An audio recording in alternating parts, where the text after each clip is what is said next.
இந்த நாளில் கூட வந்திருக்கிறவங்களை யாவரையும் ஒரு விஷயம் நான் வாழ்த்தி வரவேற்கிறேன். நாமத்தினால 2-3 பேர், நம்ம இவ்வளோ பேர் இருக்கிறோமே, அப்போ ஆவியானவர் மத்தியில் என்ன பண்ணி கொண்டிருக்கிறாரு? அசைவாடி கொண்டிருக்கிறார். ஹல்லேலூயா. அவர் ஜலத்தின் மேல் அசைவாடினவர் இந்த ஆலயத்திலையும் உங்களுடைய உள்ளங்களுக்குள்ளும் உங்களுடைய இல்லங்களுக்குள்ளும் அசைவாடி கொண்டிருக்கிறார். ஹல்லேலூயா. மனுஷன் வந்தானா ஒரு மாற்றமும் இருக்காது. ஆனால் ஆவியானவர் எங்கே உண்டோ வேதம் சொல்லுது அங்கே விடுதலை உண்டு. ஹல்லேலூயா. நீங்கள் ஒருவேளை கடன் பாரத்தில் இருக்கலாம், இல்லை பிரச்சனையில் இருக்கலாம், இல்லை போராட்டத்தில் இருக்கலாம், நிந்தனைகள் இருக்கலாம், அவமானத்தில் இருக்கலாம். ஆனால் வேதம் சொல்லுகிறது ஆவியானவர் எங்கே உண்டோ அங்கே விடுதலை உண்டு. ஹல்லேலூயா, ஹல்லேலூயா. மனுஷனால கூடாதது என் தேவனால கூடும். ஆமென். மனுஷனால கூடாத காரியம் என் தேவனால கூடும். ஹல்லேலூயா. அப்போ ஏங்க சூழ்நிலையை பார்த்து கலங்குறோம்? ஹல்லேலூயா. மாம்சத்தில் சில நேரங்களில் நம்மளால் சில காரியங்களை சகித்து கொள்ள முடியாது. பாரம் வந்துடும், வேதனை வந்துடும், கண்ணீர் வந்துடும். அப்போ என்ன பண்ணுறோம்? நம்மளை அறியாமல் நம்ம அழுதுருவோம், புலம்பிடுவோம், அப்படியே ஆதங்கத்தை கொட்டிடுவோம். ஆனால் ஒரு பிரோஜனமும் கிடையாது. ஆனால் ஒன்றே ஒன்று மட்டும்தான், நீங்கள் அவருடைய சமூகத்தில் காத்திருக்கும் பொழுது என் தேவன் ஆசீர்வாதத்தை தருவார். ஹல்லேலூயா. யோசிச்சு பாருங்க, ஒவ்வொருத்தரும் யோசிச்சு பாருங்க. நீங்கள் பிறந்ததுலேருந்து இந்த நாள் வரைக்கும் யோசிச்சு பாருங்க. உங்களுடைய வாலிப நாட்களை யோசிச்சு பாருங்க. நீங்கள் ஸ்கூல் படிக்கும் போது யோசிச்சு பாருங்க. நீங்கள் ஒரு வேளை உங்களுடைய 20 வயசில், உங்களுடைய 18 வயசில், உங்கள் 15 வயசில், உங்கள் 30 வயசில் யோசிச்சு பாருங்க. நீங்கள் எவ்வளோலாம் வேதனை கடந்து வந்திருக்கிறீங்க, இன்னைக்கு நீங்கள் எப்படி இருக்கிறீங்கன்னு சொல்லி. ஹல்லேலூயா. அப்போ இருந்த மாதிரி நம்ம இப்போ இல்லைங்க. என் தேவன் நம்ம சூழ்நிலைகளை மாற்றி இருக்கிறார். ஹல்லேலூயா. ஒரு விஷயம் நீங்கள் திரும்பி பார்க்கும் பொழுது உங்களுடைய சூழ்நிலைகளை என் தேவன் எல்லாவற்றையும் மாற்றி போட்டிருக்கிறார். ஹல்லேலூயா. ஒரு விஷயம் கண்களை மூடி அவரை நோக்கி பார்க்கலாமா? ஹல்லேலூயா. Oh, we thank you, Father. Hallelujah. Oh, we praise you, Jesus. Hallelujah. திரும்பி பார்க்கிறேன் வந்த பாதையை, கண்ணீரோடு கர்த்தாவே நன்றி சொல்கிறேன். திரும்பி பார்க்கிறேன் வந்த பாதையை, கண்ணீரோடு கர்த்தாவே நன்றி சொல்கிறேன். நடத்தி நீர் என்னை அமர்ந்த தண்ணீர் அண்டையில், தூக்கி நீர் என்னை உந்தன் பிள்ளையாக்கினீர். திருப்பி தர ஒன்றும் இல்லையே. திரும்பி பார்க்கிறேன் வந்த பாதையை, கண்ணீரோடு கர்த்தாவே. எல்லாரும் சொல்றீங்களே கூட சேர்ந்து, திரும்பி பார்க்கிறேன் வந்த பாதையை, கண்ணீரோடு கர்த்தாவே. சொல்லுங்க. நடத்தி நீர் என்னை அமர்ந்த தண்ணீர் அண்டையில், தூக்கி நீர் என்னை உந்தன் பிள்ளையாக்கினீர். திருப்பி தர ஒன்றும் இல்லையே. திரும்பி பார்க்கிறேன். உங்க வாழ்க்கையை திரும்பி பார்த்து ஒரு விஷயம், நான் எவ்வளோலாம் கஷ்டப்பட்டிருக்கேன், எவ்வளோலாம் நான் வேதனைப்பட்டிருக்கேன், என் வாழ்க்கையில எவ்வளவு அவமானப்பட்டிருக்கேன். சொல்லுங்களேன். திரும்பி பார்க்கிறேன் வந்த பாதையை, கண்ணீரோடு கர்த்தாவே. மாறாவின் கசப்பை எண்ணில் நீங்க செய்தீரே, மதுரமான வாழ்வை எனக்கு திருப்பி தந்தீரே. மாறாவின் கசப்பான வாழ்க்கையை மாற்றி போட்டாரு.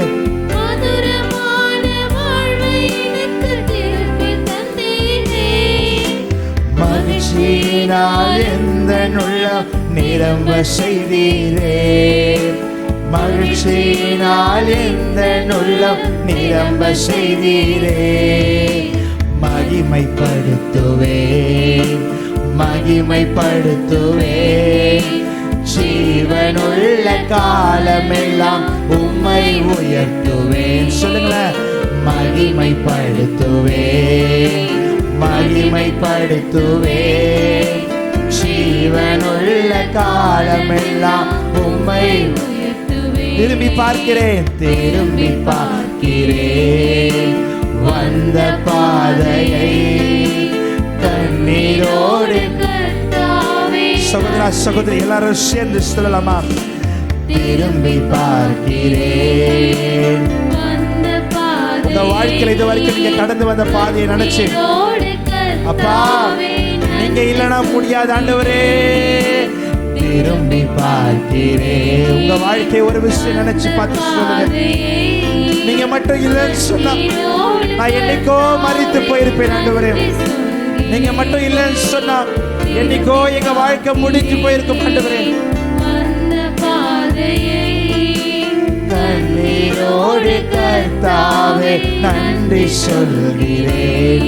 நான் அழுத போதெல்லாம் என் அருகில் வந்தவரே, உங்க கரங்களினாலே என் கண்ணீர் தொடச்சவரே. சொல்லுங்கம்மா. நான் அழுத போதெல்லாம் என் அருகில் வந்தவரே, உங்க கரங்களினாலே என் கண்ணீர் தொடச்சவரே. இயேசுதான் என் இயேசுதான், இயேசுதான் என் இயேசுதான். நான் அழுத போதெல்லாம் என் அருகில் வந்தவரே, உங்க கரங்களினாலே. சொல்லுங்க.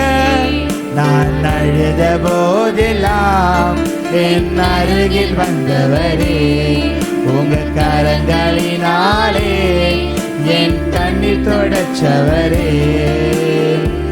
அன்பாயிருப்பேன் என்று சொல்வார்கள், அலட்சியமாய் விட்டு போவார்கள். அன்பாயிருப்பேன் என்று சொல்வார்கள், அலட்சியமாய் விட்டு போவார்கள். அன்பு தருபவரும் நீதானையா, அன்பு தருபவரும் நீதானையா. உம்மையன்றி எனக்கு யாரையா இந்த உலகத்தில் அப்பா, உம்மையன்றி எனக்கு யாரையா. நான் அழுத போதெல்லாம். சொல்லுங்க. அவர் வந்தாரா உங்க பக்கத்துல? அந்த அன்பை நினைச்சு பாடுங்களேன். ஓ என் சூழ்நிலைகளை நான் அழுத போதெல்லாம்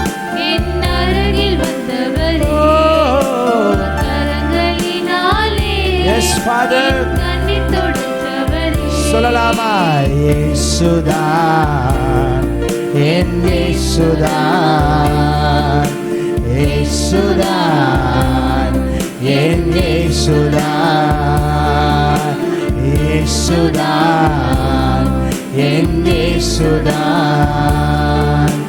இயேசுதான் என் இயேசுதான்.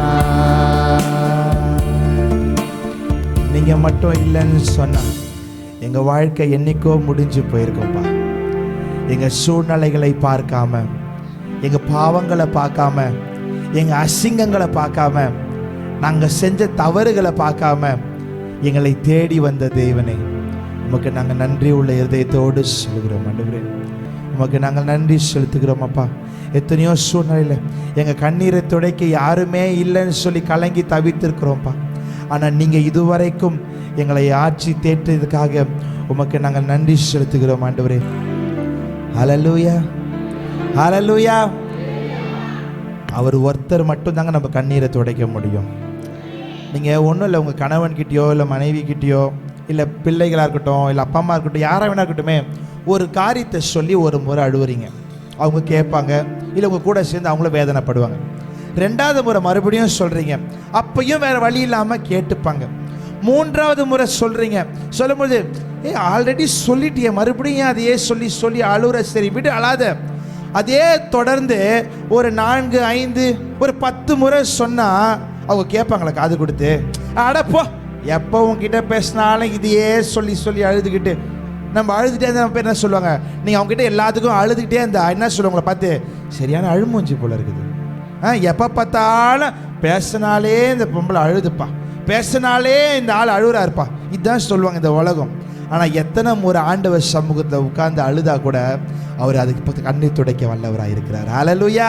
நம்மளை அந்த மாதிரி எங்க யோசிச்சு பாருங்க, கணவனாக இருக்கட்டும் மனைவியாக இருக்கட்டும். என் மனைவி கூட இருக்கிறாங்கன்னு வச்சுக்கோங்களேன், என்கிட்ட ஒரு காரியத்தை எப்போ பார்த்தாலும் அதை சொல்லி சொல்லி சொல்லி சொல்லி அழுதுட்டே தான் எனக்கு என்ன ஆகிடும், இப்போ சும்மா எப்போ பார்த்தாலும் இதே சொல்லி அழுதுட்டு இருக்கிறேன், உனக்கு வேறு வேலையே இல்லையா, ஒரு முறை சொல்ல 2 முறை சொன்னால் கேட்டுக்க முடியும், அவ்வளோதான். ஆனால் நம்ம ஒவ்வொரு முறை அழும்போதும் நம்ம கண்ணீரை துடைக்கிறாரு. ஹல்லேலூயா. யோசிச்சு பாருங்க, இது வரைக்கும் எத்தனை முறை அழுதுருப்போம், எத்தனை முறை கேட்டிருப்போம், சொன்னதையே சொல்லிக்கிட்டு இருப்போம், ஆண்டவரே எனக்கு இது கொடுங்க அது கொடுங்க, எனக்கு இது வேணும் அது வேணும். ஆனால் இன்றைக்கும் அவர் கேட்டுக்கிட்டே தாங்க இருக்கிறாரு, நம்மளை மன விருப்பத்தை நிறைவேற்றிட்டு தாங்க இருக்கிறார். ஏன் தெரியுமா, அவர் நம்மளை நேசிக்கிறார். ஹல்லேலூயா. அவர் நம்மளை உள்ளத்தின் ஆழத்துலேருந்து உண்மையாக நம்மளை அவர் நேசிக்கிறார். நேசிக்கிறதுனால தான் உங்களுக்காகவும் எனக்காகவும் கடைசி சொட்டு ரத்தம் வரைக்கும் கொடுத்துருக்கிறார். ஹல்லேலூயா. அப்போ யோசிச்சு பாருங்க, இன்னைக்கு ஒரு ரத்தத்தை ஒரு மனுஷன் வாங்கணும்னா சாதாரணமாக வாங்கிட முடியாது. பிளட் பேங்க்ல போய் சொல்லணும், அங்கே போய் பதிவு பண்ணணும், நிறைய ஃபார்மாலிட்டி இருக்குது. அந்த ரத்தம் இந்த ரத்தத்தோட மேட்ச் ஆகணும், குடிச்சிருந்தா ஆல்கஹால் இருந்தால் ரத்தத்தை ஏற்றுக்க மாட்டாங்க, நிறைய காரியம் இருக்குது. அதே போல் ஒரு உடம்புலேருந்து குறிப்பிட்ட அளவுக்கு தான் ரத்தம் எடுப்பாங்க, கொஞ்சோண்டு தான் எடுப்பாங்க. ஆனால் ஆண்டவர் பார்த்தீங்கன்னு சொன்னால் தன்னுடைய கடைசி சொட்டு வரைக்கும் கொடுத்துருக்கிறாருங்க. குத்துறாங்க அவருடைய விழாவில் தண்ணி தான் வருது, அப்படின்னு அர்த்தம் ரத்தமே காலி ஆயிடுச்சு. அவ்வளோ நமக்காக செஞ்சிருக்கிறாரு. அப்போ யோசிச்சு பாருங்க, அவர் நம்மளை எவ்வளவாய் நேசிக்கிறாரு. ஹல்லேலூயா. அப்போ இந்த பெந்தேகோஸ்தே நாள் எதற்காக ஆசரிக்கப்படுகிறது என்று சொன்னால், இயேசு உயிர் தெழுந்து கரெக்டாக 50வது நாள் தான் இந்த நாள். இந்த நாளில் தான் அவங்க என்ன பண்ணுறாங்க, என்ன செய்வது என்று தெரியல. ஏன்னா அது வரைக்கும் எல்லாரும் என்ன பண்ணாங்க, இயேசுவை நம்பி அவர் பின்னாடி வந்துட்டாங்க. 3 வருஷம் இயேசு கூடயே இருந்துட்டாங்க, அற்புத அடையாளங்களை பார்த்துட்டாங்க. திடீர்னு ஒரு இடத்துல போறாரு, 5 அப்பம் 2 மீன் 5000 பேருக்கு கொடுக்குறாரு. ஒரு அம்மா கண்ணு தெரியாம வருது, கண்ணு வர வச்சுட்டாரு. நிமிர முடியாத ஒரு கூனி வந்து நிக்குது 18 வருஷமா. அந்த கூனி என்ன பண்றாரு, நிமிர செஞ்சுட்டாரு. மறிக்கிற சூழ்நிலையில் இருந்த ஒரு ஸ்திரீ என்ன பண்றாரு, ஆண்டவர் தொட்டு சுகமாக்கி எழுப்பிட்டாரு. இப்படி போற இடம் எல்லாம் அற்புதம். இதெல்லாம் யார் பார்க்கறா, கூடவே இருந்த சீஷருங்க பார்த்துக்கிட்டு இருக்காங்க. ஆனா ஒண்ணுமே அவங்க செய்யல. அப்ப இயேசு சிலுவையில் போன பின்பு இந்த சீஷர்களுக்கு என்ன செய்வதுனே தெரியல. ஏன்னா அது வரைக்கும் என்ன பண்ணிட்டாரு, அப்பா கையை பிடிச்சி நடத்திட்டாரு. நல்லா யோசிச்சு, நீங்க கூட அப்படிதான். நீங்க அப்பா அம்மா இருக்கிற வரைக்கும் நமக்கு கஷ்டம் தெரியாது. ஆனா அதே அப்பா அம்மா இல்லைன்னு சொன்னா யோசிச்சு பாருங்க, நம்ம வாழ்க்கையில ஒண்ணுமே பண்ண முடியாது. எல்லாருமே இதை கடந்து வந்திருப்பீங்க. ஹல்லேலூயா. நல்ல ஒரு உதாரணம் சொல்ல முடியும். என்னுடைய அத்தை இங்கே உட்கார்ந்து கொண்டு இருக்கிறாங்க. அவங்களுக்கு 2 பிள்ளைங்க. உங்களுக்கு எல்லாருக்கும் தெரியும், எட்வின் இங்கே வருவார், சமையல்லாம் செஞ்சார். அதுக்கு முன்னாடி ஒரு பெண் பிள்ளை ஒன்று இருக்காங்க. இந்த 2 பிள்ளைங்களும் வாலிப வயசுக்குள்ள ஸ்கூல் காலேஜ் படிக்கும் போது அவனுடைய கணவன் மரித்து போயிட்டார். சின்ன சின்ன குழந்தைங்களை வச்சுக்கிட்டு, உண்மையாலுமே சொல்லப்போனால் ரொம்ப நெருக்கமான சூழ்நிலை. உதவி செய்ய யாரும் இல்லைங்க. சொந்தக்காரங்களாம் அனுதாபங்களை தெரிவிக்க வருவாங்க, இல்லை நீங்கள் உங்களை பார்த்து அப்படியான்னு கேட்டுக்க வருவாங்களே தவிர யாரும் 10 காசு கொடுத்து உதவ மாட்டாங்க இந்த உலகத்தில். இப்போ யோசிச்சு பாருங்க, 2 பிள்ளைகளோடு என்ன செய்வதுன்னு தெரியாமல் இருந்த ஒரு சூழ்நிலை. இன்னைக்கு அநேக உங்களுடைய வாழ்க்கையில் யோசிச்சு போங்க, அப்பா அம்மா இல்லைன்னு சொன்னவங்க நிலைமை என்னவா இருக்கும்ட்டு. ஹல்லேலூயா. அப்பா அம்மா இருக்க வரைக்கும் நம்மளை எல்லாமே நமக்கு அவங்க செஞ்சிருவாங்க. ஆனால் அவங்க இல்லைன்னும் போது, ஐயோ என் அப்பா இல்லையே, என் அம்மா இல்லையே. இந்த இடத்த பாருங்க, இயேசு இருந்த வரைக்கும் 3.5 வருஷம் அவங்களுக்கு எந்த கஷ்டமும் தெரியல. 3.5 வருஷம் அவங்களுக்கு எந்த ஒரு கஷ்டமும் அவங்க தெரியாம போற இடத்துலலாம் அற்புதம் நடக்குது. சாப்பாடு இல்லாத இடத்துல ஆண்டவர் சாப்பாட்டை உண்டாக்கி கொடுக்குறாரு. எல்லா இடத்துலையும் மரியாதை, அப்படியே ரெட் கார்பெட் போட்டு வரவேற்கிறாங்க. இயேசு போன இடத்தெல்லாம் மரியாதை. ஆனால் இயேசு மரித்த பின்பு இவங்களுக்கு என்ன செய்யணும்னே தெரியல, எப்படி ஊழியத்தை செய்யணும்னே தெரியல. ஏன்னா அது வரைக்கும் இந்த சீஷர்கள் யாருமே அற்புத அடையாளங்களை பண்ணதே கிடையாது. ஹல்லேலூயா. ஹல்லேலூயா. இன்னைக்கு நம்ம நிலைமை கூட யோசிச்சு பாருங்க. இயேசு இருக்கிறாருன்றதுனால தான் நம்ம இன்னைக்கும் ஒரு அந்தஸ்தில் வாழ்ந்துக்கிட்டு இருக்கிறோம். இன்றைக்கும் நமக்குன்னு ஒரு குடும்பம் இருக்குது, இன்றைக்கும் நமக்குன்னு ஒரு வருமானம் எல்லாமே இருக்குது. இயேசு இல்லைன்னு சொன்னால் ஒன்றுமே கிடையாதுங்க. ஹல்லேலூயா. இயேசு இல்லைன்னு சொன்னா நம்மளாம் ஜீரோ. என்னதான் படிப்பு இருக்கட்டும், அழகு இருக்கட்டும், திறமை இருக்கட்டும், இல்லை நல்ல ஞானம் இருக்கட்டும், இயேசு இல்லைன்னா ஒண்ணுமே கிடையாது. ஹல்லேலூயா, ஹல்லேலூயா. அப்ப இவ்வளோ அன்பாய் நம்மளை நேசிக்கிறாரே அந்த உன்னத தேவனுக்கு நம்ம என்னத்தை செலுத்த போகிறோம்? என்னத்தை செலுத்த போகிறோம்? நம்ம போடுற காணிக்கையில் ஆண்டவர் சந்தோஷப்பட்டுருவாரா? இல்லை. அது யாருக்காக போடுறோம்? நமக்காக தான் போடுறோம். கொடுங்கள் அப்பொழுது, அவ்வளோதான்.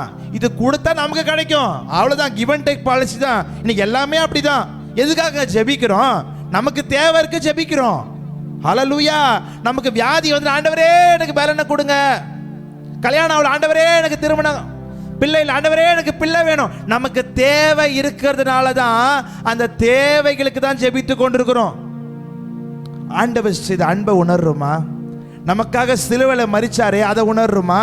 நமக்காக அடிக்கப்பட்டாரே அதை உணர்றோமா?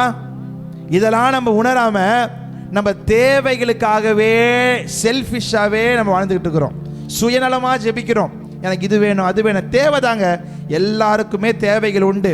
ஆனால் அந்த தேவைகளை தாண்டி என் தேவனுடைய அன்பு நமக்கு ரொம்ப தேவைங்க. ஹல்லேலூயா. ஏன்னா தகுதியற்ற நம்மளை தகுதிப்படுத்தினது அவரு தான். ஹல்லேலூயா. தகுதி ஒன்றுத்துக்குமே தகுதியே இல்லாதவங்க தாங்க நம்பலாம். நான்லாம் அப்படி தான் சொல்லுவேன். ஒன்றுத்துக்குமே தகுதி, நான்லாம் வந்து யூஸ்லெஸ், குப்பை. அப்பேற்பட்ட குப்பையை ஆண்டவர் என்ன பண்ணியிருக்காரு?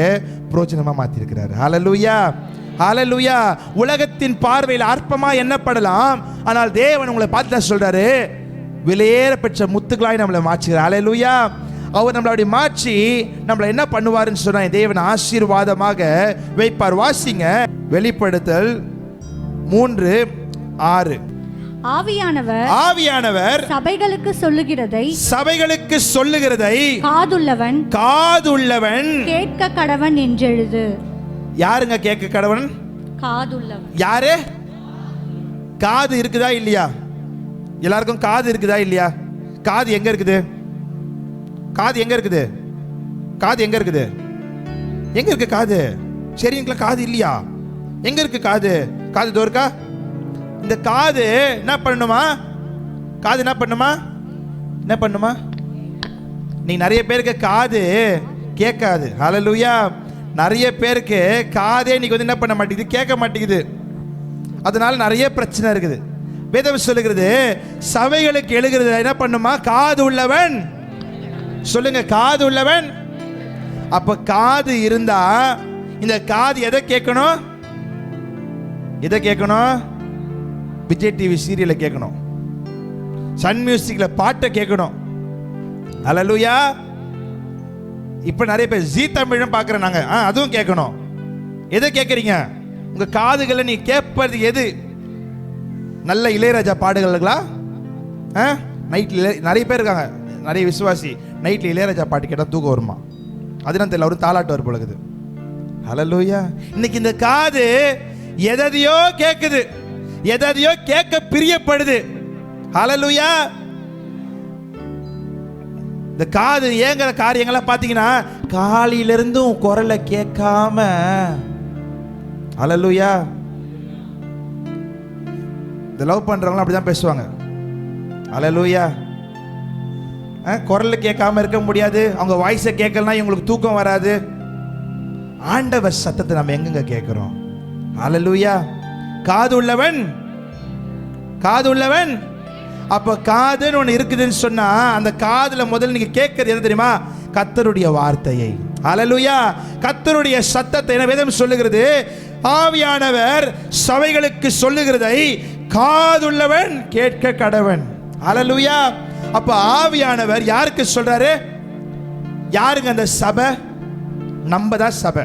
இந்த கட்டிடம் சபையானா இல்ல, இது கட்டிடம் அவ்வளவுதான். யார் தெரியுமா சபை? நம்ம தான் சபை. ஹல்லேலூயா. மணவாட்டியாகிய சபை நீங்களும் நானும் தான். அவர் மணவாளன் வரப்போகிறாரு.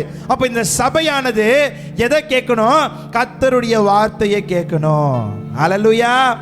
சொல்லுங்க ஹல்லேலூயா. கர்த்தருடைய வார்த்தையை கேட்கும் பொழுது உங்க வாழ்க்கையில் ஆசீர்வாதம் உண்டாகும். கர்த்தருடைய வார்த்தையை கேட்கும் போது உங்க வாழ்க்கையில செழிப்பு உண்டாகும்.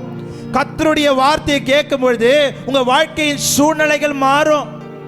ஆனால் நம்ம இன்னைக்கு யார் வார்த்தையை கேட்குறோம்? ஒரு சின்ன பிரச்சனையா உடனே தெரிஞ்ச ஒரு எம்எல்ஏ பார்க்கலாமா, எம்பியை பார்க்கலாமா, இல்லை கவுன்சிலர் கிட்ட போகலாமா, அவர்கிட்ட போகலாமா, இவர்கிட்ட போகலாமா? மனுஷனை தான் தேடி ஓடுறோம். நான் சொல்றேன், ஆண்டவர்கிட்ட போக மாட்டோம். எல்லாம் ட்ரை பண்ணிட்டு கடைசியாக தான் ஆண்டவர்கிட்ட போய் உழுவுறது. மனுஷன் கிட்ட எல்லார்கிட்டையும் போயிடுறது. அதுக்கப்புறமா எதுவுமே நடக்கலனதுக்கு அப்புறமா ஆண்டவரே எனக்கு நீங்க தான். முதலாவது தேவனுடைய ராஜ்யத்தையும் அவருடைய நீதியும் தேடுங்க. முதல்ல அவருக்கு இம்பார்ட்டன்ஸ் கொடுங்க. அதுக்கப்புறம் மனுஷனுக்கு, அதுக்கப்புறம் சொந்தக்காரனுக்கு, அதுக்கப்புறம் எல்லாத்தையும் பார்த்துக்கலாம். முதல்ல ஆண்டவர் தேடுங்க. அப்ப ஆண்டவர் சொல்றாரு, ஆவியானவர் சபைக்கு சொல்கிறதை காதுள்ளவன் கேட்கணும். அடுத்தது வாசிங்க 7வது வசனத்தை. பிலதெல்பியா சபையின் தூதனுக்கு நீ எழுத வேண்டியது என்னவெனில் பரிசுத்தம் உள்ளவரும் சத்தியம் உள்ளவரும் தாவீதின் திறவுகோலை உடையவரும் ஒருவரும். நல்லா கவனிங்க, ரொம்ப முக்கியம். தாவீதின் திறவுகோலை உடையவர் சொல்றாரு, ஒருவரும் பூட்டக்கூடாதபடிக்கு திறக்கிறவரும் ஒருவரும் திறக்கக்கூடாதபடிக்கு பூட்டுகிறவருமாய் இருக்கிறவர் சொல்லுகிறது.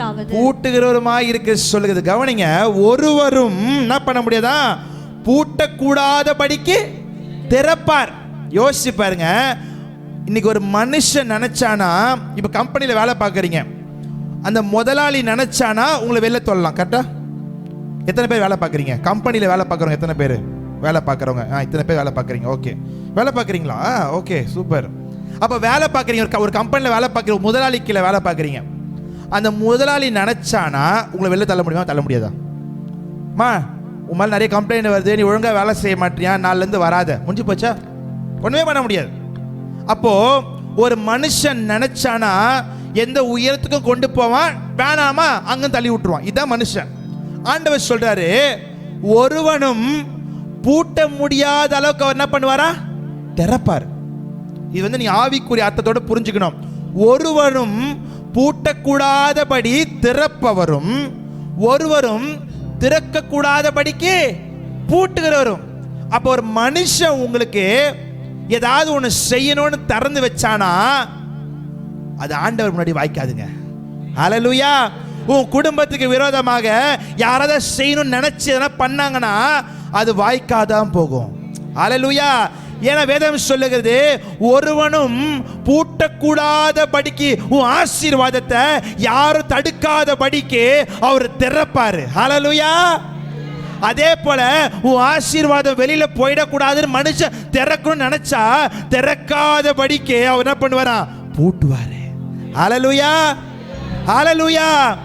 அப்ப மனுஷன் எதிராக என்ன செஞ்சாலும் கவலைப்படாதீங்க, நமக்கு ஆண்டவர் இருக்கிறாரு. ஏன் தெரியுமா? தாவீதின் திறவுகோலை உடையவர். திறவுகோல்னா சாவி. ஹல்லேலூயா. ஆசீர்வாதத்தை உங்களுக்கு கொடுக்கிறதான அந்த சாவி யார் கையில் இருக்குன்னா ஆண்டவர் கையில் தான் இருக்குது. அந்த சாவி உங்க கையில் வந்துச்சுன்னா யாராலையுமே உங்க ஆசீர்வாதத்தை பூட்ட முடியாது. ஹல்லேலூயா.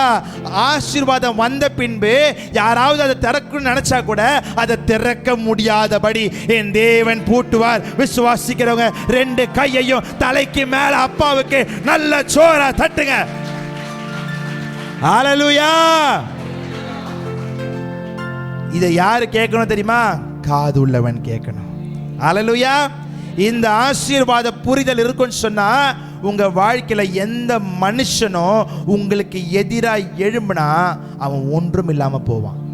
ஹல்லேலூயா. நான் என் வாழ்க்கையில சொல்ல முடியுங்க, ஊழிய பாதையில சாதாரணமாலாம் ஊழியம் பண்ணிட முடியாது. அது இந்த வயசுல நிறைய பேர் ஜாம்பவான்கள்லாம் ஊழியம் பண்றான். நம்மலாம் ஒண்ணுமே இல்லை, சாதா வேலைக்காரன் தான் நான் அவருக்கு. ஆனால் கர்த்தருடைய கிருபையில் கர்த்தர் என்ன மீடியாவில் ரூவாவில் ஆல்விடான கூட அதுக்கப்புறம் சேனல் 360 கர்த்தர் இதுமாதிரி பயன்படுத்திக்கிட்டு மீடியா ஊழியங்கள் பண்ணி கொண்டிருக்கிறோம். நாங்கள் நிறைய எதிர்ப்புகள் வரும். நாங்கள் எங்களோட யூடியூப்லேயே பார்த்து நிறைய பேர் கமெண்ட்ஸ் அனுப்புவாங்க, என்னை திட்டி அனுப்புவாங்க, என் மனைவியை திட்டி அனுப்புவாங்க. இதெல்லாம் வரும் தான். ஐயோ இப்படிலாம் பண்ணுறாங்களேன்னு சொல்லிட்டு ஒரு நாளும் நாங்கள் வேதனை மனசு ஒரு வேளை இருக்கலாம். ஆனால் இருந்தாலும் ஒன்னே ஒன்று யோசிப்போம், ஆண்டவரே நாங்கள் செய்கிற ஊழியம் கரெக்டான பாதையில் போகிறோம் ஆண்டவரே. ஹல்லேலூயா. ஏன்னா நம்ம கரெக்டான வழியில் போனாதான் பிசாசு என்ன பண்ணுவான், இடையூறு கொடுப்பான். நீங்கள் ஆல்ரெடி தவறான பாதையில் போகிறீங்கன்னு சொன்னால் பிசாசு கண்டுக்கவே மாட்டான். ஏன்னா அவன் ஆல்ரெடி நம்ம என்ன பண்ணுறோம், அவனுடைய ட்ராக்கில் தான் போயிட்டுருக்குறோம். யார் திரும்பங்க பிரச்சனை வரும், ஆண்டவரை உண்மையாக தேடுறவங்க பிரச்சனை வரும். ஹல்லேலூயா.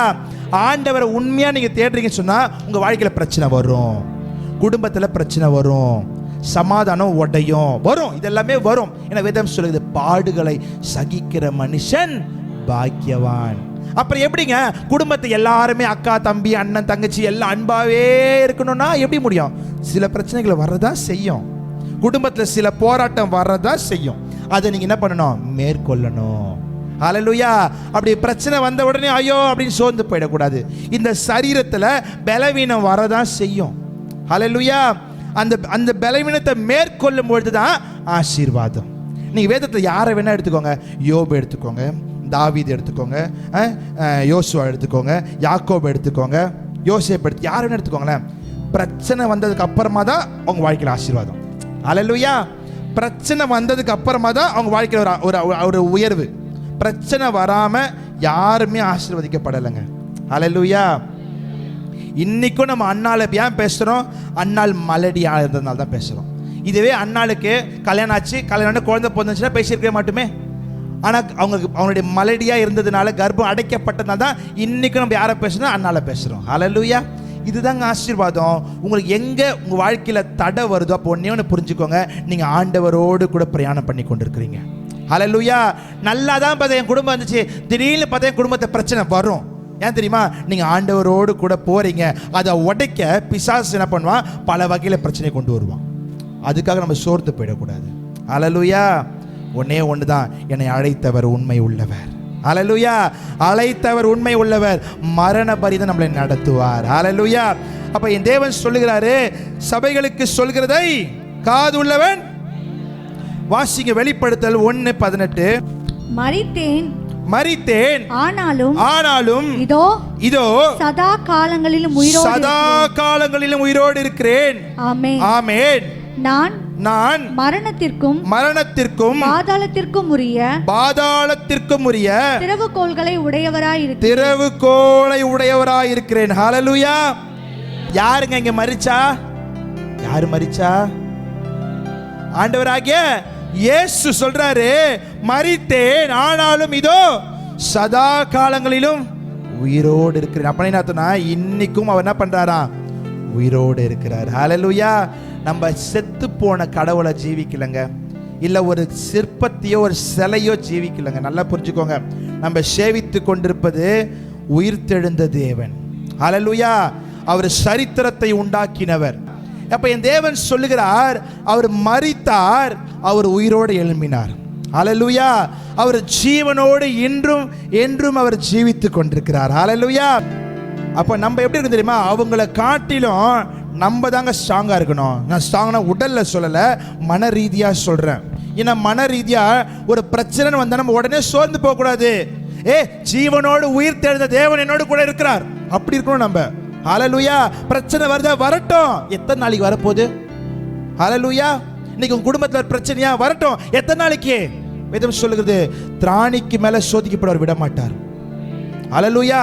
இதை மைண்ட், எனக்கு கூட நிறைய பிரச்சனை ஒன்னே தான் யோசிப்பேன், ஆண்டவரே பிரச்சனை வருது என் வாழ்க்கையில், இப்போ இவ்வளோ பிரச்சனை வந்துட்டு இருக்கு, ஓகே, ஆனால் திராணிக்கு மேலே சோதிக்கப்பட விட மாட்டீங்க ஆண்டவரே. அவர் விட மாட்டாருங்க. ஏன் தெரியுமா, அவர் நம்மளை அவ்வளோ நேசிக்கிறாரு. ஹல்லேலூயா. அவர் தாவீதின் திறவுகோலை நம்முடைய கரங்களில் கொடுத்துருக்கிறாரு. அப்போ யோசிச்சு பாருங்க, ஒருவனும் பூட்டக்கூடாத அளவுக்கு அவர் ஆசீர்வாதத்தை தருவார். ஹல்லேலூயா. ஒருவனும் திறக்க முடியாத அளவுக்கு இந்த தேவன் என்ன பண்ணுவார், ஆசீர்வாதத்தை உங்களுக்கு கொடுக்க அவர் ரெடியாக இருக்கிறாரு. நம்ம செய்ய வேண்டியதெல்லாம் சில காரியங்களை செய்யணும். ஹல்லேலூயா. ஏசப்பா பொறுத்த வரைக்கும் நல்லா புரிஞ்சுக்கோ, நம்மளோட தெய்வத்தை பொறுத்த வரைக்கும் அப்படியே கொடுத்துருவாரா அப்படின்னா கொடுக்க மாட்டார். அதுக்கு சில கட்டளைகள் வச்சிருக்கிறாரு. ஹல்லேலூயா.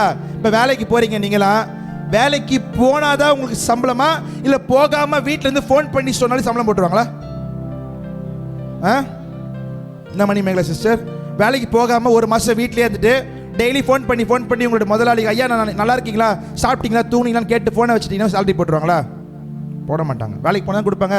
உனக்கு உடம்பு சரிதோ சரியில்லையோ, முடியுதோ முடியலையோ, என்ன பண்ணோம், வேலைக்கு வந்தாதான் சம்பளம். அப்போ நான் கேட்குறேன், ஆண்டவருடைய ஆசீர்வாதம் மட்டும் அப்படியே சும்மாவே கிடச்சிருமா? கிடைக்காது. அதுக்குன்னு சில நிபந்தனைகள் வச்சிருக்கிறாரு. அல்லேலூயா. இப்போ நீங்களே ஒன்றும் இல்லைங்க, அப்பா அம்மா இருக்கிறீங்க, 2 பிள்ளைங்க இருக்குதுன்னு வச்சுக்கோங்களேன். உங்களுக்கு 2 பிள்ளைங்க இருக்குது, நிறைய பேருக்கு 2 பிள்ளைங்க இருக்குது, 3 பிள்ளைங்க இருக்குது, சில பேருக்கு 1 பிள்ளை இருக்குது. ஓகே, உங்கள் பிள்ளை கீழ்ப்படிஞ்சா 2 பிள்ளைங்க அல்ல, ஒரு பிள்ளை நல்லா கீழ்ப்படியும், அம்மா என்ன சொன்னாலும் கேட்கும், அப்பா என்ன சொன்னாலும் கேட்கும், நல்லா படிக்கும், நல்ல பிள்ளை. இன்னொரு பிள்ளை கீழ்ப்படியவே படிக்காது. எந்த பிள்ளை அப்பா அம்மாவுக்கு பிடிக்கும்? இதுவே இயல்பு. 2மே நீங்கள் தான் பெற்றீங்க. ஆனால் எது மேலே பாசம் கொஞ்சமாச்சும் அதிகமாக இருக்குமா? நமக்கு கீழ்ப்படுகிற பிள்ளை தான் கண்டிப்பாக இருக்கும். இது இயல்பு. கரெக்டா? இதுதான் இயல்பு. அப்போ ஆண்டவருக்கு கீழ்ப்படிதானே பிடிக்கும். அல்லேலூயா. அப்போ ஆண்டவருக்கு கீழ்ப்படியாமல் இஷ்டம் போல இருந்தால் அவர் மட்டும் நினச்சி பாருங்க, நம்மளே ஏற்றுக்க மாட்டோம் நம்ம பிள்ளைங்கள. 10 மாதம் சுமந்து பெற்றெடுத்த உங்கள் பிள்ளைங்க கீழ்ப்படியாமல் இருந்தாலே உங்களால் ஏற்றுக்க முடியல போது, தன்னுடைய சொந்த ரத்தத்தை கொடுத்து உங்களை என்னை மீட்டிருக்கிறாரு, அவரும் எதிர்பார்ப்பார்ல. அல்லேலூயா. அப்போ இந்த ஆசீர்வாதங்களை, ஒருவனும் பூட்டக்கூடாத ஆசீர்வாதங்களை உங்க வாழ்க்கையில பெறணும்னு சொன்னா அதற்கு செய்ய வேண்டிய ஒரு 3 காரியங்களை சொல்லி நான் முடிக்க ஆசைப்படுகிறேன். வாசிங்க 1 சாமுவேல் புஸ்தகம் 15ஆம் அதிகாரம் 22ஆம் வசனம். 1 சாமுவேல் 15:22. அதற்கு சாமுவேல் கர்த்தருடைய சத்தத்திற்கு கீழ்ப்படுகிறதை பார்க்கிலும் சர்வாங்க தகனங்களும் பலிகளும் கர்த்தருக்கு பிரியமாயிருக்குமோ. நல்லா கவனிங்க. சாமுவேல் என்ற ஒரு பெரிய தீர்க்கதரிசி. இந்த சாமுவேல் சொல்றாரு, என்னன்னு சொல்றாரு? கர்த்தருக்கு கீழ்ப்படுகிறதை பார்க்கிலும். அப்பனா இந்த நாட்களில் பலிகள் கிடையாதுங்க. இந்த நாட்களில் நமக்கு சேர்ந்து ஒன்றே ஒன்றான், வாயில் சோத்திர பலி செலுத்துகிறோம், அதுக்கப்புறம் ஆண்டவர் நன்மை செஞ்சார்னா நன்றி பலி செலுத்துகிறோம். ஆனால் அந்த நாட்கள் அப்படி கிடையாது. நாட்களில் பார்த்தீங்கன்னா பாவ நிவாரண பலின்னு இருக்குது. பாவம் செஞ்சுட்டா, தப்பு செஞ்சுட்டா உடனே என்ன பண்ணுவாங்க? ஒரு ஆட்டுக்குட்டியோ கண்ணுக்குட்டியோ எடுத்துன்னு பலிபீடத்தை வச்சு பலி செலுத்துவாங்க. ஒரு வீட்டில் ஏதாவது நல்லது காரியம்னா உடனே பலி, எல்லாத்துக்குமே பலி, மிருகங்களை பலி செலுத்துறது அந்த நாட்களில் கடைப்பிடிச்சாங்க.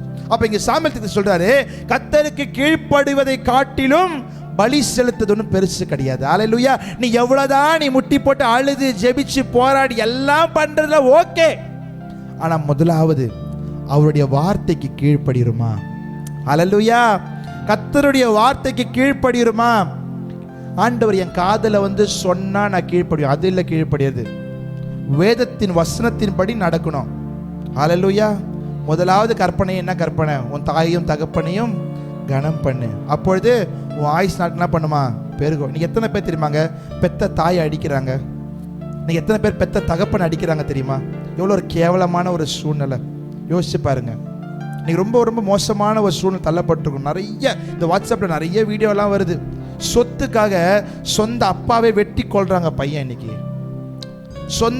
சொத்துக்காக அம்மாவை கொண்டு வெட்டி போட்டாங்க ஒருத்தன்.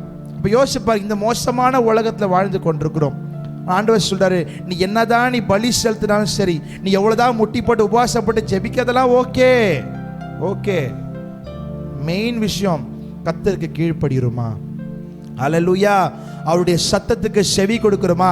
இந்த கீழ்ப்படிதல் உங்க வாழ்க்கையில இருக்கும் என்று சொன்னா ஆசீர்வாதம். வாசிங்க யோசுவா 24:24. அப்பொழுது ஜனங்கள் யோசுவாவை நோக்கி நம்முடைய தேவனாகிய கர்த்தரை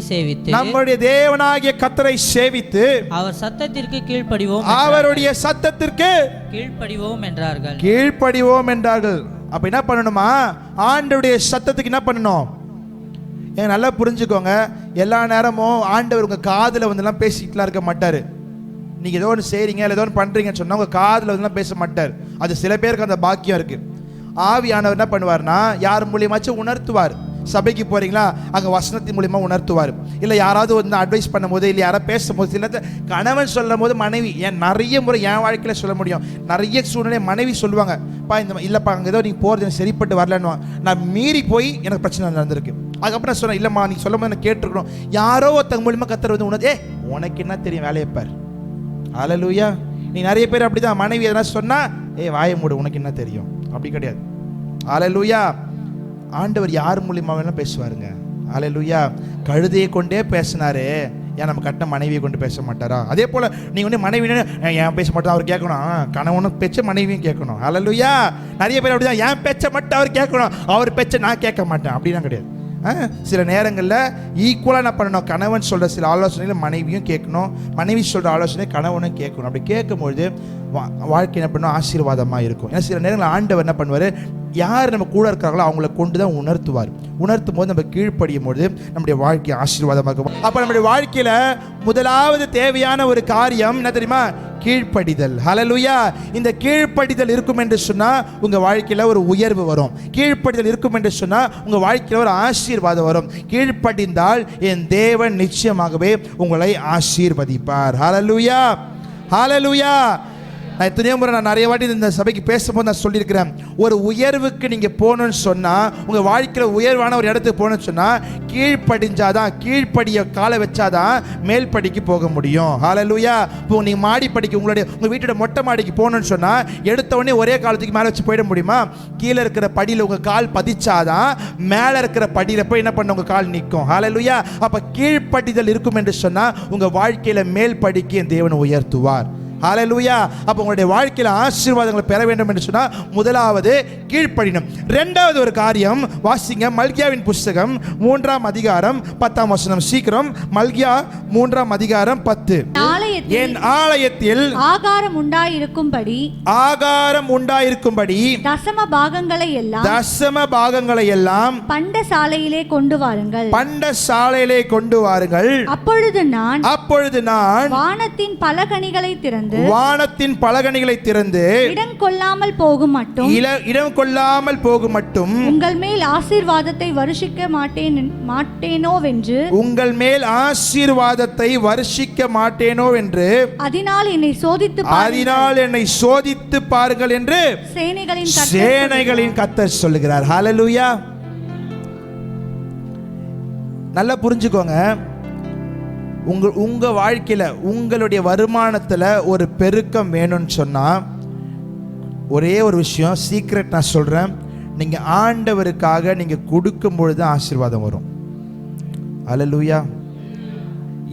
உங்கள் கையில் உங்கள் சூழ்நிலை ஆண்டவருக்கு தெரியும், உங்களுடைய வருமானம் ஆண்டவருக்கு தெரியும், உங்கள் வேலையில் எவ்வளோ வருது, அது குடும்பம் நடத்த நீங்கள் எவ்வளோ கஷ்டப்படுறீங்க, ஒவ்வொரு மாதமும் எவ்வளோ கஷ்டப்படுறீங்க ஆண்டவருக்கு தெரியும். ஆனால் அதுலேயும் நீங்கள் ஆண்டவருக்குன்னு கொடுத்து பாருங்கள், ஆசீர்வாதம் வரும். ஹல்லேலூயா. ஏன்னா அவர் சொல்கிறாரு, நீ கொடுத்துட்டு என்ன பண்ண, என்னை சோதித்து பாருன்றாரு, என்னை டெஸ்ட் பண்ணுன்றாரு ஆண்டவர் சேலஞ்சாக சொல்கிறாரு. அது சொல்கிறது யாரு? சேனைகளின் கர்த்தர். நம்ம கிட்ட இல்லாத சூழ்நிலை தான், நம்மளே கடை வாங்கி தான் குடும்பம் நடத்துகிறோம், நம்ம கிட்டே வறுமை தான், நம்ம குடும்பத்தின் சூழ்நிலை அவர் அறிந்திருக்கிறார். ஆனால் அதிலும் ஹல்லேலூயா. நல்ல ஒரு உதாரணம் சொல்லணும்னா, அந்த சாரிபாத் விதவை இருக்கிற கொஞ்சம் மாவு எண்ணெயில அப்பத்தை சுட்டு சாப்பிட்டு சாக போற நிலைமையில அவர் வந்து கேட்கிறாரு, நீ அதிலே முதல் எனக்கு ஒரு அடையை பண்ணி கொண்டு வா. அவ என்ன பண்ணா, அதுல கொண்டு போய் கொடுத்தாங்க. அதனாலதான் வீட்டில் ஆசீர்வாதம். ஹல்லேலூயா. என் கிட்டயே இல்லையே அப்படின்னு அவர் சொல்லல, இருக்கிறதுல என்ன பண்ணா, ஆண்டவர் கொண்டு போய் கூட. இது போல உங்க வாழ்க்கையில இல்லாத நிலைமையா இருந்தாலும் கவலைப்படாதீங்க, இருக்கிறதுல ஆண்டவருக்கு என்று கொடுங்க. ஹல்லேலூயா. நான் மறுபடியும் சொல்றேன், கொடுங்கள் அப்பொழுது உங்களுக்கு கொடுக்கப்படும். ஹல்லேலூயா. இது வெறும் பணத்தை மட்டும் இல்லைங்க, உங்க நேரத்தை, உங்க சரீர பலத்தை, உங்களுடைய தாளந்துகளை, கர்த்தர் உங்களுக்கு என்று கொடுத்த காரியங்களை நீங்க கர்த்தருக்கு என்று கொடுங்க, கர்த்தர் ஆசீர்வதிப்பார். ஹல்லேலூயா. அப்ப முதலாவது காரியம், கர்த்தருக்கு என்ன பண்ணணும்? முதலாவது என்ன சொன்ன? கர்த்தருக்கு சொல்லுங்க, கீழ்ப்படியணும். எல்லாரும் பதில் சொல்லணும், கீழ்ப்படி. இரண்டாவது, கர்த்தருக்கு என்ன பண்ணணும்? கொடுக்கணும். ஹல்லேலூயா. கொடுப்பது என்பது எதுவாக இருந்தாலும் சரி, கர்த்தருக்காக மனம் உவந்து நீங்கள் கொடுக்குற எந்த ஒரு காரியமும் சரி, நீங்கள் கர்த்தருக்காக கொடுக்கும் பொழுது அவர் உங்களை ஆசீர்வதிப்பார். ஹல்லேலூயா. மூன்றாவது ஒரு காரியத்தை சுருக்கமாக நான் சொல்லி முடிக்கிறேன். வாசிங்க, அப்போஸ்தலர் 7ஆம் அதிகாரம் 55. அவன் பரிசுத்த ஆவியினாலே நிறைந்தவனாய் வானத்தை அண்ணாந்து பார்த்து தேவனுடைய மகிமையையும் தேவனுடைய வலது பாரிசத்தில் இயேசுவானவர் நிற்கிறதையும் கண்டு அதோ வானங்கள் திறந்திருக்கிறதையும் மனுஷகுமாரன் தேவனுடைய வலது பாரிசத்தில் நிற்கிறதையும் காண்கிறேன் என்றான். ஹல்லேலூயா. அப்ப என்ன பண்றாருங்க, அவன் பரிசுத்த ஆவியினாலே நிறைந்தவனாய் வானத்தை அண்ணாந்து பார்க்கும் பொழுதுதான் இயேசுவை பார்க்கிறாரு. அல்லேலூயா சொல்லுங்க, அல்லேலூயா. முக்கியமான காரியம் என்ன தெரியுமா? முதலாவது கீழ்ப்படியணும், ஓகே. ரெண்டாவது கர்த்தருக்கு நம்முடைய நேரத்தை, நம்முடைய பலத்தை, நம்முடைய பணத்தை, நம்முடைய தாளங்களை கொடுக்கணும். மூன்றாவது ஜெபிக்கணும். அல்லேலூயா. இவன் பரிசுத்த ஆவியில நிறைந்து என்ன பண்றான்? ஜெபிக்கும் பொழுதுதான் வானத்துல இயேசுநாதர் நிக்கத பார்க்கறாங்க. அல்லேலூயா. இன்னைக்கு நிறைய பேர் கேட்டா சொல்லுவாங்க, எத்தனை வருஷமா சபைக்கு வரீங்கம்மா? நான் 20 வருஷமா வரேன். எத்தனை வருஷமா வரீங்க? நான் 30 வருஷமா வரேன். எத்தனை வருஷமா வரீங்க? நான் 40 வருஷமா வரேன். அந்த 40 வருஷம் உங்களுடைய சீனியாரிட்டியை வச்சுட்டு ஆண்டவர் பரலோகம் கொண்டு போவாரானா? கொண்டு போக மாட்டாரு. அல்லேலூயா. நீ எத்தனை வருஷமா சபைக்கு வரன்றது முக்கியம் இல்லை, எவ்வளோ மணி நேரம் நீ ஜெபிக்கிறன்றதுலாம் முக்கியம் இல்லை. இதெல்லாம் தாண்டி முக்கியமான காரியம் என்னன்னா, பரிசுத்த ஆவி பெற்றிருக்கிறீங்களா? அல்லேலூயா. என வேதம் சொல்லுகிறது, ஒருவன் ஜலத்தினால மாத்திரமல்ல ஆவினாலும் பெறாவிட்டால் தேவனுடைய ராஜ்யத்தில் பிரவேசிக்க முடியாது. பரலோகம் போகணும்னு சொன்னா பரிசுத்த ஆவி இல்லைன்னா போக முடியாது. இது நீங்க எந்த ஊழியக்காரர்கிட்ட வேணாலும் போய் கேளுங்க, எவ்வளோ பெரிய தீர்க்கதரிசினா கேளுங்க, அவங்களும் இதான் சொல்லுவாங்க. அல்லேலூயா, அல்லேலூயா. பரிசுத்த ஆவி பெறாவிட்டால், ஏன்னா வேதம் தெளிவா சொல்லியிருக்கு, ஜலத்தினால் மாத்திரமல்ல, ஜலத்தினால ஞானஸ்தானம் எடுக்கிறீங்களே, பிதா குமாரன் பரிசுத்த ஆவியின் நாமத்தினாலே மெர்சி, நான் உனக்கு தண்ணியில ஞானஸ்தானம் கொடுக்கிறேன். அந்த ஞானஸ்தானம் எடுக்கிறது உலகத்தின் பாவத்திலிருந்து மறிச்சு பரலோகத்துக்கு உயிர்ப்பிக்கிறது, அவ்வளவுதான் அடையாளம். ஆனால் பரலோகம் போறதுக்கு ஒரு தகுதி பரிசுத்த ஆவி. ஹல்லேலூயா. பரிசுத்த ஆவி பெறலன்னு சொன்னா பரலோகம் போக முடியாது. நீங்க ஜெப கூட்டத்துக்கு வந்து ஜெபிச்சு அழுது இதெல்லாமே உங்க தேவைக்காக, இந்த பூலோகத்துக்காக தான். நாளைக்கு உங்களுக்கு ஒரு தேவை இருக்குது, இன்னைக்கு ஜெபிக்கிறீங்க, ஆண்டவர் தந்துடுவாரு. திருமணம் ஆகணும், ஆண்டவர் தந்துடுவாரு. பிள்ளை வேணும், தந்துடுவாரு. வீடு கட்டணும், ஆண்டவர் தந்துடுவார். எல்லாம் ஓகே. பரலோகம் போக முடியுமா? அல்லேலூயா. நீங்க பரலோகம் போகணும்னு சொன்னா பரிசுத்த ஆவி பெறணும். அல்லேலூயா. பரிசுத்த ஆவி உங்களிடத்தில் வரும்பொழுது அப்படி போட்டிருக்கு, நீங்க புது பலன் அடைந்து கழுகுகளை போல என்ன பண்ணுமா, செட்டை அடித்து எழும்பும் விதம் போட்டிருக்கு. அப்போ பரிசுத்த ஆவி நிறைய பேர் பெறல. நான் பெற்றிருக்கீங்களா பெறல எனக்கு தெரியாது. நான் நிறைய பேர் நான் பார்த்த வரைக்கும் சொல்ல, சில பேர் பெறலை. ஆனால் ஒன்னே ஒன்று சொல்கிறேன், நீங்கள் ஒன்றும் ஆண்டவர்கிட்ட கேளுங்க, ஆண்டவர் கொடுப்பாரு. அல்லேலூயா. ஒரு பெரிய ஊழியக்காரர்கிட்ட போய் தலையை கொடுத்தா தான் பரிசுத்த ஆவி கிடைக்குமா? கிடைக்காது. நீங்கள் முழங்கால் படிட்டு ஆண்டவர்கிட்ட கேளுங்க, ஆண்டவர் கொடுத்துருவாருங்க. ஏன்னா வேதம் சொல்லுகிறது, தாகம் உள்ளவன் மேல் தண்ணீரை ஊற்றுவேன். அப்போ உனக்கு தாகம் இருந்தால் என்ன கிடைக்கும்? தண்ணி கிடைக்கும். ஹல்லேலூயா. அழுகின்ற குழந்தை தான் சொல்லுவாங்க பால் கிடைக்கும். அது போல தான் பரிசுத்த ஆவி வேணுன்ற தாகம் உங்களுக்கு இருக்குன்னு சொன்னா அது கொடுக்க அவர் ரெடியா இருக்கிறாரு. நம்ம தாகம் உள்ளமா இருக்கணும். ஹல்லேலூயா. நமக்கு என்ன, ஐயோ என்னமோ பேசுறாங்களே ஒன்றும் புரியலையே, என்னடா ஏதோ பேசுறாங்க ஒன்றும் புரியலையே. சில பேருக்கு வெக்கம், சில பேர் ஐயோ என்னமோ பண்றாங்க, இது ஐயா எனக்கெல்லாம் இதெல்லாம் வேணாம். பரிசுத்த ஆவி பெறது என்ன தெரியுமா? நீங்க ஆண்டவரோடு கூட ரகசியம் பேசுறீங்க. நல்லா புரிஞ்சுக்கோங்க. இப்போ நீங்க முட்டி போட்டு நீங்க ஆண்டவர்கிட்ட, ஏசப்பா எனக்கு இது வேணும், ஏசப்பா எனக்கு இது தாங்கன்னு கேட்குறீங்கன்னு வச்சுக்கோங்களேன். நீங்க பேசுற பாஷை உங்களுக்கும் தெரியும், ஆண்டவருக்கும் தெரியும், பிசாசுக்கும் தெரியும். அப்ப என்ன பண்ணுவான்? பிசாசு ஆண்டவர் சமூகத்துல போய் என்ன பண்ணுவான்? அதை சொல்லி என்ன பண்ணுவான்? ஸ்டாப் பண்ணுவான். இவன் இந்த பாவம் செஞ்சிருக்கிறான், அவன் அன்னைக்கு அந்த பாவம் செஞ்சான், இவங்க இது பண்ணியிருக்கிறாங்க, இவங்களுக்கு அது கொடுக்கக்கூடாது, இவங்க செய்யாதீங்க சொல்ல போனால் பிசாசு உங்கள் ஆசீர்வாதத்தை ஆண்டவர் சமூகத்துக்கு போகாமல் தடுத்துருவான். ஆனால் அதுவே நீங்கள் பரிசுத்த ஆவியில நிரம்பி நீங்கள் பேசுகிறீங்கன்னா நீங்கள் என்ன பேசுகிறீங்கன்றது உங்களுக்கே தெரியாது. புரியுதா? நீங்கள் என்ன பேசுகிறீங்கன்றது உங்களுக்கே தெரியாது, பிசாசுக்கு தெரியவே தெரியாது. ஆனால் ஆண்டவருக்கு தெரியும். ஹல்லேலூயா. ஆண்டவருக்கு மட்டும்தான் என்னது? ஆண்டவருடைய இதோடைய வாக்கியம் தெரியுமா? பரிசுத்த ஆவினால நிரப்பப்பட்டு பேசும்போது இந்த பாஷையின் பேரு என்ன பாஷை? அந்நிய பாஷை. அப்போ அந்நிய பாஷையை நீ பேசும்பொழுது இதை ஆண்டவருக்கு மட்டும்தான் தெரியும். நான் 3 வகையான பாஷை பேசுவேன். முதலாவது, நான் சண்டே கிளாஸ் படிக்கும் போது என்னுடைய 7th ஸ்டாண்டர்டில் அபிஷேகம் பெற்றேன். ஒன்றும் இல்லை, சண்டே கிளாஸ் நடக்குது. என்னோட சண்டே ஸ்கூல் டீச்சர் என்ன பண்ணாங்க, முட்டி போட சொல்லிட்டு எனக்கு வந்து சொன்னாங்க, ஒரு வார்த்தை சொன்னாங்க, இயேசுவின் ரத்தம் இயேசுவின் ரத்தம் இயேசு சொல்லிகிட்டே இருந்தாங்க. நான் தான் சொல்லிட்டேன்னு ஞாபகம் இருக்குது. அதுக்கப்புறமா ஏஞ்சி பார்த்தா என் 2 பேண்ட்டும் கிழிஞ்சிருக்குது, கால் முட்டியில் செம்ம ரத்தம். என்ன அறியாமல் அபிஷேகம் வந்து நான் முட்டி போட மண்ணு தரதான் வேற இத்தனைக்கும் நான் முட்டி போட்டு நான் அபிஷேகத்தை நிரம்பி இருக்கிறாங்க. 7th ஸ்டாண்டர்ட் படிக்கும் அபிஷேகம் பெற்றாங்க. அப்புறம் கேட்டு ஆண்டவர் கிட்ட, நான் 10th படிக்கும் ஆண்டவரே ஒரே ஒரு பாஷையை பேசுகிறேனே அப்படின்னு. அதுக்கப்புறமா எனக்கு ஆண்டவர் எனக்கு அப்படியே கொஞ்சமாக எனக்கு அந்த பாஷையை டெவலப் பண்ணி இன்னைக்கு எனக்கு 3 வகையான பாஷைகளை கர்த்தர் பேச கிருபை செய்திருக்காரு.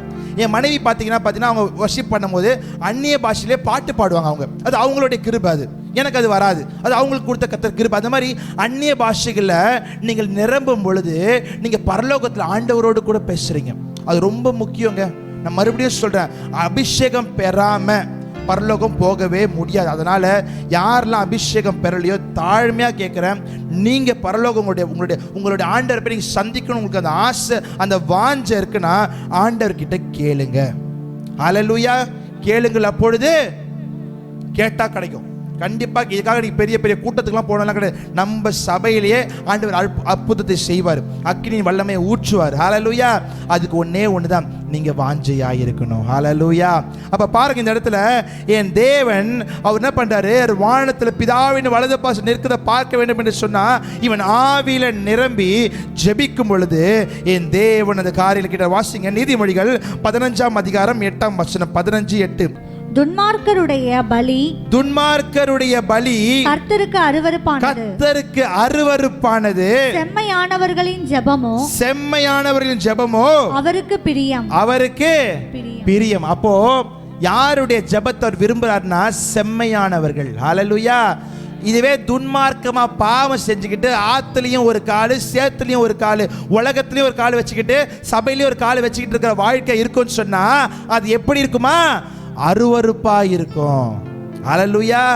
அப்போ கர்த்தருக்கு பிரியமில்லாத ஒரு வாழ்க்கையை வாழ்வோம்னு சொன்னா நம்ம ஜெபம் எப்படி இருக்குமா, அருவருப்பா அசிங்கமா இருக்குமா. ஆனா அதுவே நீங்க செம்மையானவர்களா இருந்தா கர்த்தருக்கு பிரியம். ஹல்லேலூயா. கர்த்தருக்கு உகந்த ஒரு வாழ்க்கையை வாழ்வீங்கன்னு சொன்னா உங்களுடைய ஜெபம் என் தேவனுக்கு பிரியமா இருக்கும். ஹல்லேலூயா. அப்போ உங்க வாழ்க்கையில் நீங்க செய்ய வேண்டியது ஒரே ஒரு காரியம் தான், கர்த்தருக்கு பிரியமுள்ள ஒரு வாழ்க்கை. ஹல்லேலூயா. கர்த்தருக்கு பிரியமுள்ள ஒரு வாழ்க்கையை நீங்க வாழும் பொழுது என் கர்த்தர் நிச்சயமாகவே எல்லாவற்றையும் ஆசீர்வதிப்பார். ஹல்லேலூயா. இதெல்லாம் கர்த்தர் யாருக்கு சொல்றாரு, காது உள்ளவன் சபைக்கு கர்த்தர் சொல்றாரு. காது இருக்கிற உங்களுடைய எல்லாருடைய வாழ்க்கையிலும் தேவன் சொல்றாரு, முதலாவது தேவனுக்கு என்ன செய்யணும், கீழ்ப்படியணும். ஹல்லேலூயா. ரெண்டாவது என்ன செய்யணும், கர்த்தருக்கு நம்முடைய நேரத்தை, நம்முடைய பணத்தை, நம்முடைய பலத்தை எதுவாக இருந்தாலும் சரி கர்த்தருக்கென்று மனமு வந்து கொடுக்கணும். மூன்றாவது என்ன பண்ணணும், ஜெபிக்கணும். எப்படி ஜெபிக்கணும், அது கூட ஆவியில நிரம்பி ஜெபிக்கிற அனுபவம் வேணும்.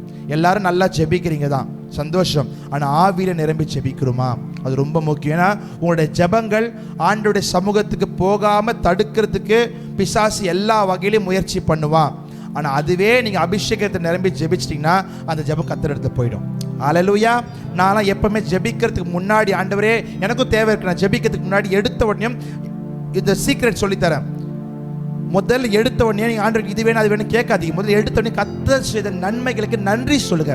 ஆண்டவரே எனக்கு ஜீவனை கொடுத்தீங்களே நன்றி, பலனை கொடுத்தீங்களே நன்றி, என்னை வாழ வச்சிங்களே நன்றி, எனக்கு வேலை கொடுத்தீங்களே நன்றி. இது எல்லாமே நீங்கள் சொல்லி நன்றி சொன்னதுக்கு அப்புறமா ஆண்டவர்கிட்ட என்ன பண்ணுங்க, உங்களுடைய தேவைகளை கேளுங்க. ஹல்லேலூயா. எடுத்த உடனே எப்பா எனக்கு இது வேணும் எனக்கு அது வேணும் எனக்கு அது கொடுங்கன்னு கேட்காதீங்க எப்பவுமே. ஹல்லேலூயா. இப்படி ஜெபிக்கும் பொழுது நடுவில் என்ன பண்ணணும், நீங்கள் அபிஷேகத்தையும் நிரம்பி ஜெபிக்கும் பொழுது அந்த ஜெபம் கர்த்தருடைய சமூகத்தை எட்டும். ஹல்லேலூயா. இல்லைன்னா பிசாசு கன்ஃபார்மாக அந்த ஜெபத்தை தடை பண்ணுவான். ஹல்லேலூயா. அப்போ உங்களுடைய வாழ்க்கையில் என் தேவன் தாவீதின் திறவுகோலை உடையவர், ஒருவனும் பூட்டக்கூடாதபடி திறக்கிறவரும் ஒருவனும் திறக்கக்கூடாதபடி பூட்டுகிறவரும் சொல்லுகிறாரு. என் தேவன் உங்களை ஆசீர்வதிப்பார். ஹல்லேலூயா. நீங்கள் கீழ்ப்படியும் பொழுது, கர்த்தருக்கென்று உங்களுடைய காரியங்களை செலுத்தும் பொழுது, நீங்கள் கர்த்தருக்கென்று நீங்கள் உங்களுடைய வாழ்க்கையில் நீங்கள் பரிசுத்தமாய் நீங்கள் பரிசுத்த ஆவியில நிரம்பி ஜெபிக்கும் பொழுது உங்களுடைய ஜெபங்கள் கேட்கப்படும். ஹல்லேலூயா.